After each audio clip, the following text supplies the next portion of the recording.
Hello, I'm Dana Scranton, and welcome to Entrepreneurs Without Limits, where we focus on helping you to attain your authentic life of freedom of your choosing and on your terms. Well, today's episode is about the math of luck or how to beat the odds. Now, that sounds a little bit like gambling, but it's not. It really comes down to a very simple concept. The concept of what do you need to do to make what you want a high probability of achieving it, of attaining it, of having it, that authentic life of freedom and all that it means to you. Now, what's prompting this particular episode today is a conversation I had with a person recently, but honestly, with several people over the past few months and the past year, where there's an attitude that the system is rigged against them, that they are disadvantaged, that they can't possibly have what they want because they weren't born into wealth, or that they weren't exposed to the experiences of life that would have equipped them with all the tools to get lucky, to be at the right place at the right time.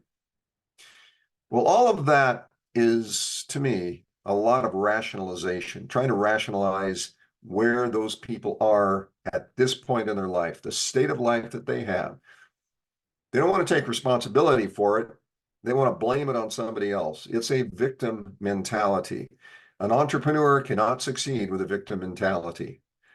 An entrepreneur is a different animal. An entrepreneur recognizes that the possibilities are infinite. The question is, how do you vector your focus, your energy, your enthusiasm, and your efforts into that infinite field of possibilities to get the one thing that you desire? And that's how to beat the odds. That's the math of luck. So I'm going to go into a little bit of a discussion of a mathematical idea, and then I'm going to bring it right back to what you and I as entrepreneurs need to do. Now, the little graphic that is seen right here, okay, right here, this point is the infinite probability of an event occurring. It comes from an idea called the Dirac delta function. And what that basically says is at the very center of an infinite field of possibilities, the very center of that, so to speak, the probability is infinite that that event will occur. So that little bright dot in the middle is the point at which it's absolutely certain that that particular state of being is going to be possible. It is going to occur. Everywhere else, the Dirac delta function said it's essentially zero.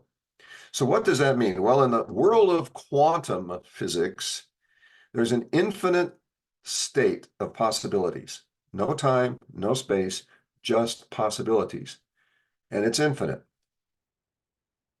It's so infinite that everything out there would seem to approach zero if you don't do anything to bring about the probability of one. See, a probability of zero means it's not going to happen. A probability of one means it is going to happen or it has actually happened before you.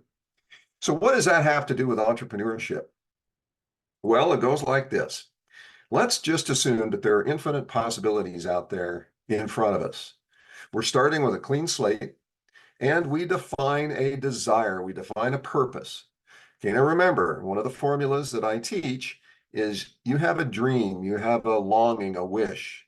And at some point, one of those dreams, longings, or wishes connects with an emotional feeling. That emotional feeling is pointing you towards a desire. That desire then becomes an emotional catalyst for action. You want that desire to happen. You want it to be materialized in your life. So you make a decision that you're going to go after that desire. And once that decision is made, then the possibilities begin to open up. You define a purpose. This is what I teach. You define a purpose, and knowing that the purpose can change, but that purpose is a function of who you are. You go through and you define, if that desire were to come true, how would it change my basic needs? You know, the 5 basic needs. How would it change my elements of human wellness, the 6 elements of human wellness. I'm sorry, that's 6 basic human needs, not 5. So we go through that and we examine it. If that desire were to come true, my need for certainty of physical health would be improved, stay the same, or declined. That's the simple analysis that we do. The reason we do that is to point you towards a purpose. So let's say you've got your purpose. Now you have an infinite field of possibilities in front of you, but you want one of those possibilities to come true.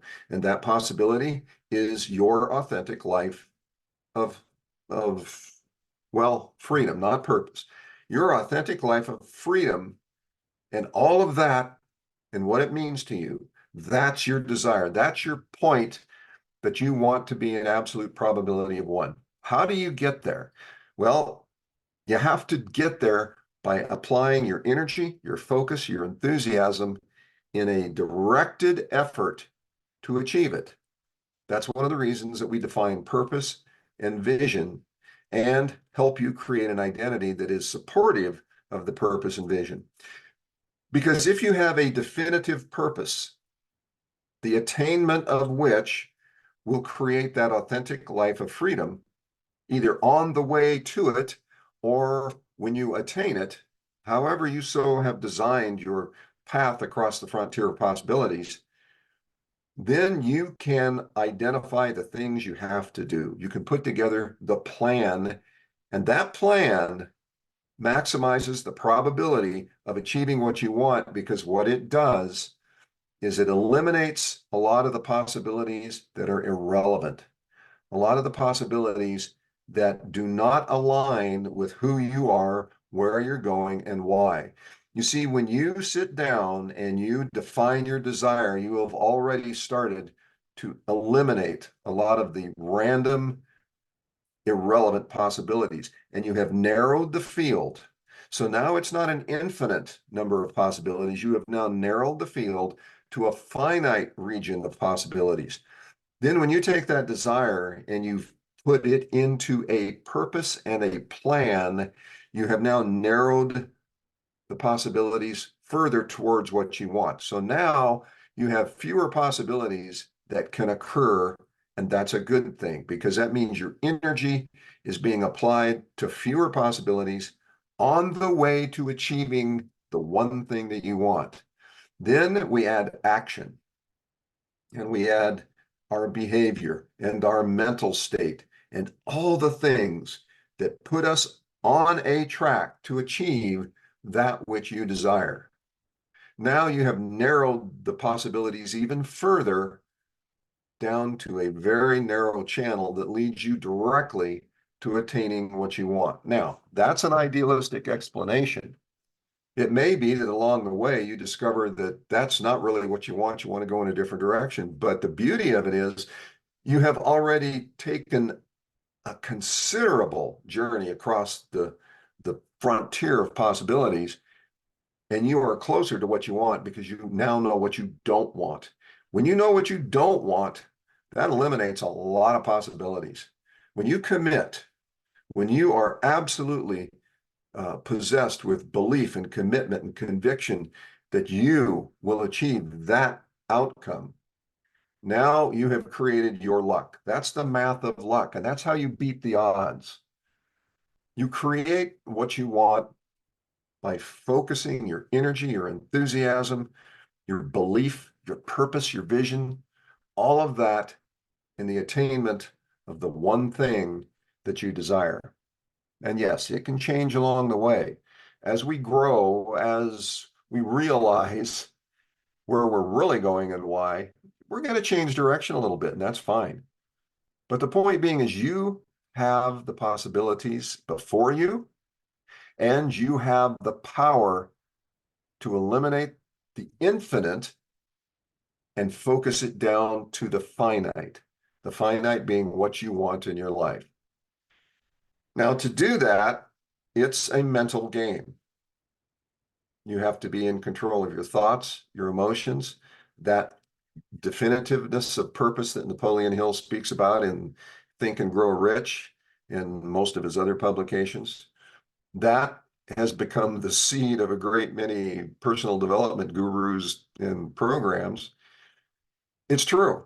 Your definitiveness of purpose, definiteness of purpose, is the beginning of your journey because it focuses your energy, your enthusiasm, your thoughts, your actions, your emotions, and that reduces the possibilities to a narrow field, and that's how you beat the odds. So that's a little bit of an ethereal approach to explaining why it is that we as entrepreneurs need to get in touch with our desires, believe that they are real and that they can happen, make a decision. When that decision is made, sit down and assess how the attainment of that desire will affect your six basic human needs and your six basic elements of human wellness. And we'll go into that in a future episode. But the idea is to really sit down and say, if that desire comes true, how will it change my life? How will it change the life of others? And what will it do for my state of being as a human, as an individual? That's part of the process of defining your purpose, because you want that purpose to be something that you can truly embrace and do it with conviction and belief. And to do that, you've got to go deep into yourself to make sure that you have had a discussion with yourself about the meaning of attaining that desire. You know, is that desire superficial, or is it something that is truly impactful and empowering to you and to the world? Now, as entrepreneurs, we want to make an impact on the world, and for having done so, we want to be rewarded financially, rewarded personally, recognition, becoming the greatest version of ourselves, and so forth. To do that, we proceed through life with a purpose. And many entrepreneurs may not articulate that purpose out front because they don't know how or they don't want to. But for example, in this case, the reason that I want my purpose is to help you to create an authentic life of freedom. Why? Because a world full of people who can think for themselves and act rationally and prudently, irrespective of the institutions of society, then we're going to end up with a much better world because we're not going to be manipulated by those institutions. Not to say all institutions are bad. I've never said that. There are those that are good, that align with this greater purpose, want the world to be a more unified entity with more people prosperous to the degree that they want to be. And that's what entrepreneurs truly should be doing. Not about greed. It's about contribution. It's about impact. And then we, the entrepreneurs, are rewarded for having done so. Beating the odds. We beat the odds by focusing our energy on the one thing that will help us attain our purpose. Maybe it's not one thing, maybe it's a handful of things. But the point being is you, an entrepreneur, have the power to achieve great things. You are not a victim. You are not restrained or contained by the institutions of society. You aren't constrained by your background, by your upbringing. There's plenty of examples of people who have broken free of the chains of that kind of thinking. Now, in another one of Napoleon Hill's books called Outwitting the Devil, that book has a lot of really good information in it. One of the concepts in that book is something that it's called drifting and cosmic habit force. You know, these are two terms that he uses in that book.